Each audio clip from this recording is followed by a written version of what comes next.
ഞാൻ ഉദംപൂരിൽ കർത്താവിന്റെ വേല ചെയ്തുകൊണ്ടിരിക്കുമ്പോൾ ഒരു ഡോക്ടർ ശർമ്മയുടെ ക്ലിനിക്കിൽ വെച്ച് മരിച്ച ഒരു കുഞ്ഞിനെ കർത്താവ് ജീവൻ കൊടുത്തു. ആ സംഭവം കൂടെ പറഞ്ഞപ്പോൾ നിങ്ങൾക്ക് അത് ഒന്നുകൂടെ മനസ്സിലാവും. ഞാനന്ന് മിലിറ്ററിയിൽ നിന്ന് കർത്താവിന്റെ വേലയ്ക്ക് വേണ്ടി ഇറങ്ങാൻ കൊണ്ട് ഒരുങ്ങിക്കൊണ്ടിരിക്കുന്ന സമയമാണ്. ഞാൻ അന്നും മിലിറ്ററിയിൽ ഇരിക്കുമ്പോഴും അവിടെ കർത്താവിന്റെ വേല കുറച്ചൊക്കെ ചെയ്യുമായിരുന്നു. അവിടെ കുറച്ച് മുസ്ലിങ്ങളുടെ ഇടയിലൊക്കെ പോയി ഉദംപൂരിൽ ഗഡി എന്ന് പറയുന്ന സ്ഥലത്ത് ഒരു പ്രാവശ്യം ഞാൻ ജീപ്പ് ഓടിച്ചുകൊണ്ട്, ഞാൻ ക്യാപ്റ്റനായിരിക്കുമ്പോൾ ജീപ്പ് ഓടിച്ചുകൊണ്ട് വരികയാണ്. അപ്പോൾ ഞങ്ങൾ ഡ്രൈവർ സാധാരണ ഞങ്ങളുടെ കൂടെ ഇരിക്കുകയില്ല, പുറയിലായിരിക്കും. ഞാൻ തന്നെ ജീപ്പ് ഓടിച്ചു വരികയാണ്. ടെക്നിക്കൽ ഇൻസ്പെക്ഷൻ കഴിഞ്ഞിട്ട് വരികയായിരുന്നു. അപ്പം അവിടെ വന്നപ്പോൾ അവിടെ പോകുന്ന വഴി മെയിൻ റോഡിൽ അവിടെ ഒരു ഡോക്ടർ ശർമ്മയുടെ ക്ലിനിക്കുണ്ട്.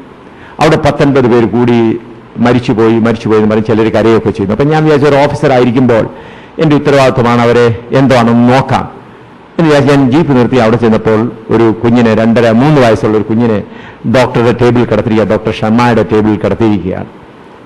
അപ്പം ഞാൻ ചോദിച്ചത് എന്താണ്? അപ്പോൾ അവിടെ ഒരു മഴ വീഴുന്ന സമയമായിരുന്നു. അവിടെ ഒരു കുളത്തിൽ കുഞ്ഞ് വീണ് മരിച്ചുപോയി. ഡോക്ടർ പറഞ്ഞു ഈ കുഞ്ഞ് മരിച്ചുപോയി, ഒന്നും ചെയ്യാനൊക്കുകയില്ല എന്ന് പറഞ്ഞു. അപ്പോൾ എനിക്ക് മനസ്സിലായില്ല. അപ്പോൾ ആ കുഞ്ഞിൻ്റെ അടുത്ത് ഒരു തള്ള ഇരിപ്പുണ്ട്. ഞാൻ നോക്കിയപ്പം ആ തള്ള എന്നെ കണ്ടിട്ട് പറഞ്ഞു, അപ്പം മിലിറ്ററി യൂണിഫോമില്ല. അവരുടെ വീട്ടിൽ ഞാൻ അതിൻ്റെ തലയാഴ്ച മുസ്ലിങ്ങളാണ്. തലയാഴ്ചയിൽ ഞാൻ പറഞ്ഞു കർത്താവായ യേശു ക്രിസ്തു മരിച്ച ലാസറെ ഉയർത്തെഴുന്നേൽപ്പിച്ചു, അങ്ങനെ അവൻ ദൈവമാണെന്ന് തെളിയിച്ചു എന്ന് പറഞ്ഞു. ആ വീട്ടുകാർ പറഞ്ഞു. അവര് അവിടുത്തെ FAD-യിൽ ജോലി ചെയ്യുന്ന അവരുടെ ഭർത്താവ്. ആ സഹോദരി പറഞ്ഞു, നീ കഴിഞ്ഞ ആഴ്ച വന്ന് പറഞ്ഞല്ലോ യേശു ക്രിസ്തു മരിച്ചവരെ ഉയർപ്പിച്ച ദൈവമാണ്, എന്താ കുഞ്ഞിനെ ജീവിപ്പിക്കാൻ പറഞ്ഞു. ആദ്യം എടുക്കലാ പറയുന്നത് 19 പേര് കൂടി നിൽപ്പുണ്ട് ഡോക്ടറുടെ മുൻപിൽ ടേബിൾ കിടക്കുമ്പോൾ. എനിക്ക് തോന്നി ഇത് ദൈവത്തിൻ്റെ ശബ്ദമാണ്. ഞാൻ ഉടനെ തലയിൽ വെച്ചിരുന്ന ക്യാപ്പ് ഊരി വെച്ചിട്ട് അവിടെ മുട്ടിൽ യേശുവിൻ്റെ നാമത്തിൽ ഈ കുഞ്ഞിന് ജീവനുണ്ടാകട്ടെ എന്ന് പറഞ്ഞു.